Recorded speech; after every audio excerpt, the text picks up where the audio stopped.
wabarakatuh.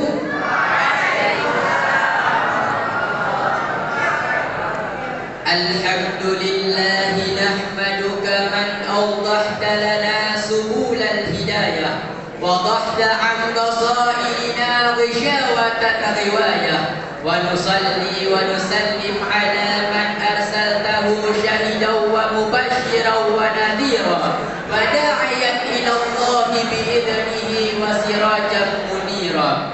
Qala Allah ta'ala fil Qur'anil Karim, a'udzu billahi minasy syaithanir rajim. Bismillahirrahmanirrahim. Ahasiban nasu an yutraku an yaqulu amanna wa hum la yuftanun.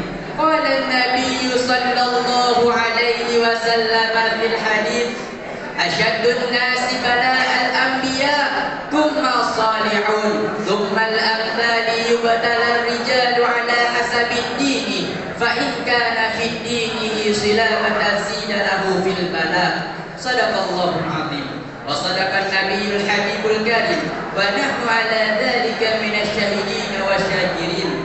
Amma ba'd.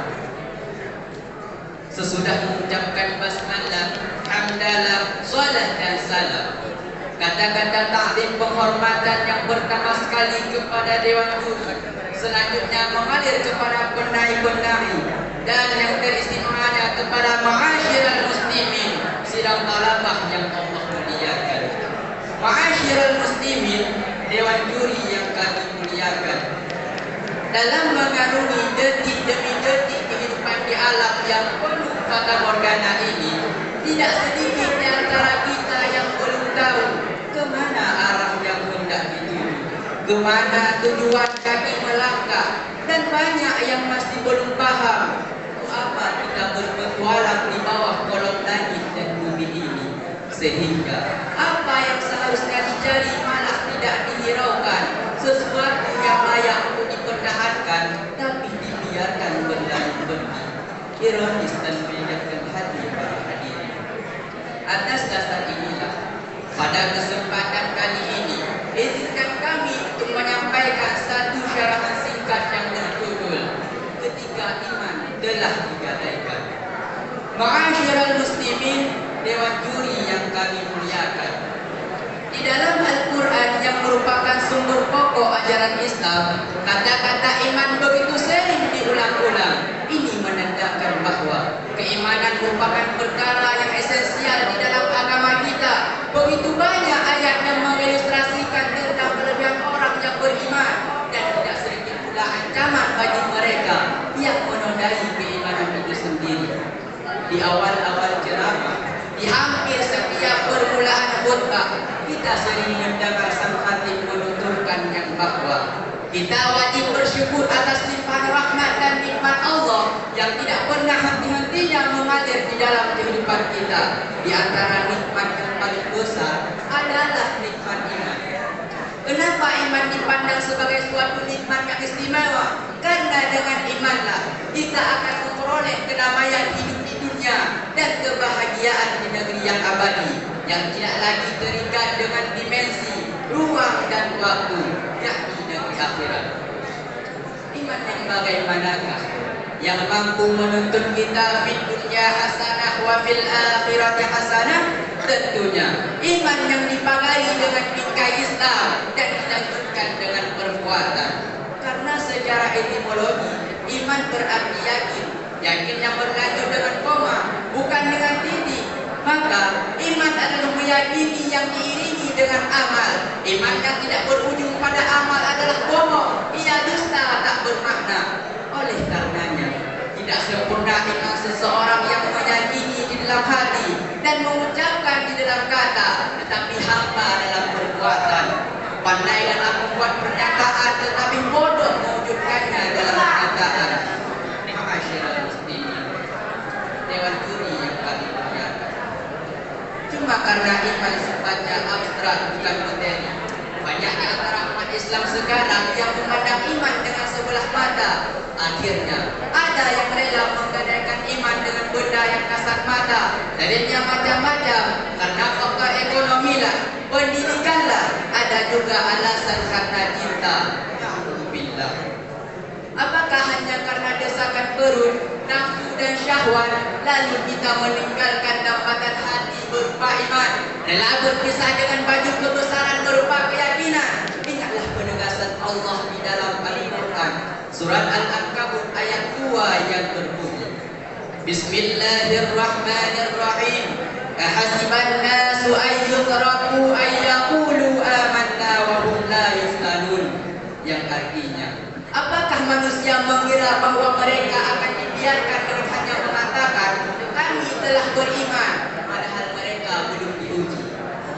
Yang dapat kita pahami dari ayat tersebut adalah setiap insan yang mengatakan kami telah beriman, maka konsekuensinya harus bersiap-siap untuk mendapatkan cobaan daripada Allah untuk menguji keseriusan apa yang telah diikrarkannya. Hal ini senada dengan sabda Rasulullah sallallahu alaihi wasallam selaku penafsir pertama dari Al-Quran itu sendiri. Apa kata beliau? Asyaddun nasi bala'al anbiya thumma salihun thumma al-amthali wa talar rijalu ala hasabid dini fa in kana fid dinihi shilabatan sidalahu fil bala. Manusia yang paling berat cobaannya, kata Rasul, adalah para nabi-nabi, kemudian orang-orang yang saleh, kemudian berikutnya dan berikutnya. Seseorang dicoba sesuai dengan kadar agamanya, maka jika mereka tetap tegar, niscaya ditingkatkan cobaannya. Ma'asyiral muslimin, dewan juri yang kami muliakan, cobaan bagi insan-insan yang beriman adalah suatu keniscayaan, dan cobaan itu disesuaikan dengan kadar agamanya. Semakin konsisten seseorang dalam beragama, maka akan semakin berat cobaan yang akan dideritanya. Ada yang dicoba dengan kekurangan harta benda, musim pencegi, kemiskinan yang sampai detik ini masih menjadi trending topik di negara kita. Itu adalah cobaan bagi insan-insan yang beriman, teguran bagi mereka yang lalai, malapetaka bagi mereka yang kufur, dan PR bagi pemimpin negeri ini.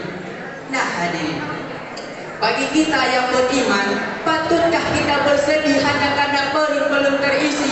Pantaskah kita menjerit hanya karena dompet tidak berduit? Sampai akhirnya iman pun harus tergadaikan, keyakinan dibuka dengan iming-iming gaji 5 juta per bulan. Bahkan yang lebih sadis, ada yang rela menjual akidahnya hanya karena 1 bungkus mie instan. Hadirin,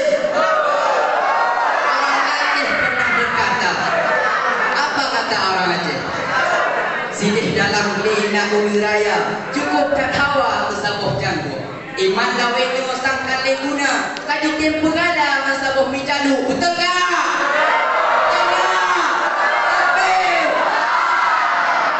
Hari ini saudaraku, kita sedang berada di tengah zaman yang penuh pancaroba.